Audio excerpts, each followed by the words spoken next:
오늘의 말씀은 누가복음 24장 36절에서 53절입니다. 이 말을 할 때에 예수께서 친히 그들 가운데 서서 이르시되 너희에게 평강이 있을지어다 하시니 그들이 놀라고 무서워하여 그 보는 것을 영으로 생각하는지라. 예수께서 이르시되 어찌하여 두려워하며 어찌하여 마음에 의심이 일어나느냐. 내 손과 발을 보고 나인 줄 알라. 또 나를 만져보라. 영은 살과 뼈가 없으되 너희 보는 바와 같이 나는 있느니라. 이 말씀을 하시고 손과 발을 보이시나 그들이 너무 기쁨으로 아직도 믿지 못하고 놀랍게 여길 때에 이르시되 여기 무슨 먹을 것이 있느냐 하시니 이에 구운 생선 한 토막을 드리니 받으사 그 앞에서 잡수시더라. 또 이르시되 내가 너희와 함께 있을 때에 너희에게 말한 바 곧 모세의 율법과 선지자의 글과 시편의 나를 가리켜 기록된 모든 것이 이루어져야 하리라 한 말이 이것이라 하시고 이에 그들의 마음을 열어 성경을 깨닫게 하시고 또 이르시되 이같이 그리스도가 고난을 받고 제3일에 죽은 자 가운데서 살아날 것과 또 그의 이름으로 죄 사함을 받게 하는 회개가 예루살렘에서 시작하여 모든 족속에게 전파될 것이 기록되었으니 너희는 이 모든 일의 증인이라. 볼지어다 내가 내 아버지께서 약속하신 것을 너희에게 보내리니 너희는 위로부터 능력으로 입혀질 때까지 이 성에 머물라 하시니라. 예수께서 그들을 데리고 베다니 앞까지 나가사 손을 들어 그들에게 축복하시더니 축복하실 때에 그들을 떠나 하늘로 올려지시니 그들이 그에게 경배하고 큰 기쁨으로 예루살렘에 돌아가 늘 성전에서 하나님을 찬송하니라. 아멘. 십자가에서 죽으시고 3일 만에 부활하신 주님은 마지막 승천의 장면까지 제자들과 함께 이 땅에서의 시간을 보내시면서 그 내용을 압축해서 보여주는 것이 오늘 우리가 읽은 본문입니다. 첫 번째는 빈 무덤을 통해 실제로 육신의 부활이 있었음을 주님께서는 보여주십니다. 그리고 천사와 같은 이들을 통해 예수님이 부활하셨음을 알게 하십니다. 그러면서 이 부활이 지금까지 가끔 보였던 단순한 육신의 부활, 예를 들어서 나사로의 부활 같은 것입니다. 그런 부활과는 차원이 다른 부활인 것을 알려주십니다. 후에 예수님은 엠마오로 내려가는 두 제자를 만나시고 말씀의 성취가 곧 예수 부활이었음을 깨닫게 하십니다. 그리고 함께 떡을 뗀 후에 예루살렘에서 제자들 모두를 만나는 그러한 장면으로 이어집니다. 이렇게 부활 후에 오늘 예수님은 제자들과 공식 만남을 이루게 됩니다. 예수님을 눈으로 보았지만 여전히 제자들은 의심과 두려움 속에 빠져 있었습니다. 다시 말하면 불신앙 속에 있었다는 것입니다. 그래서 예수님은 그들에게 직접 확인시켜 주십니다. 만져봐라. 살과 뼈가 있다. 하시면서 말입니다. 이것이 곧 하나님의 신비입니다. 승천할 수 있는 몸인데 우리와 같은 육신을 갖고 있음을 보여주십니다.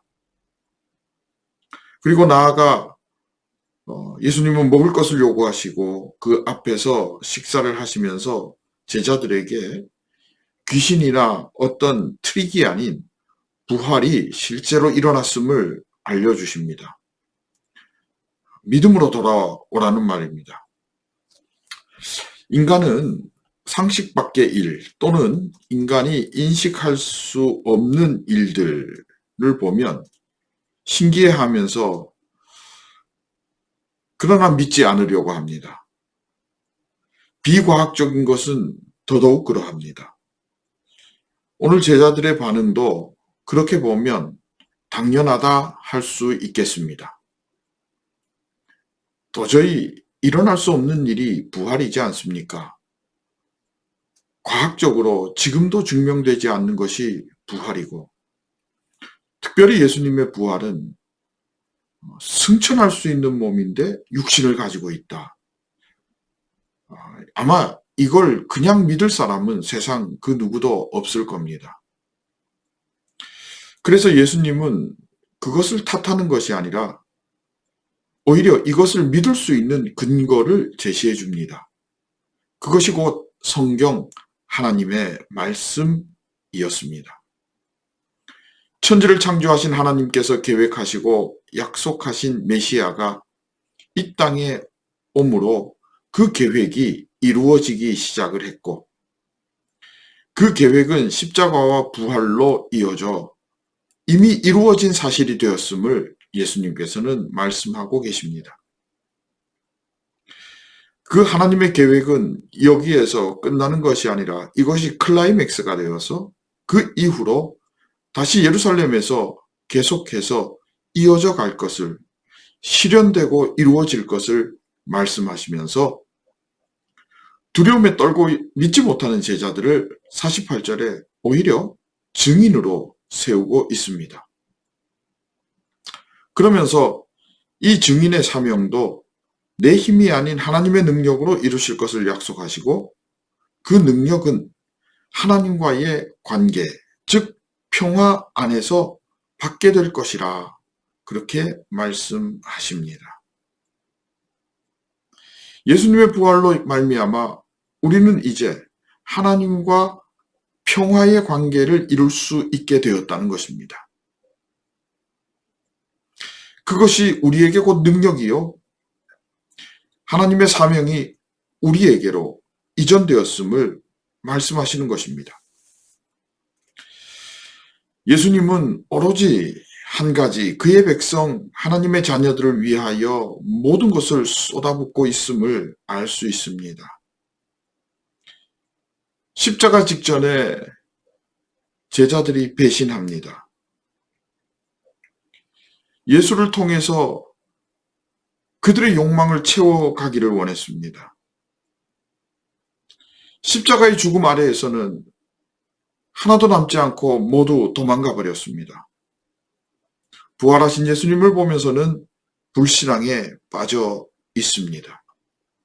이 모든 것을 보시고 아시면서도 오히려 예수님은 그들을 믿음의 증인으로 세우시고 또 그들을 위해 성령을 보내시고 능력 주시마 약속하고 있습니다.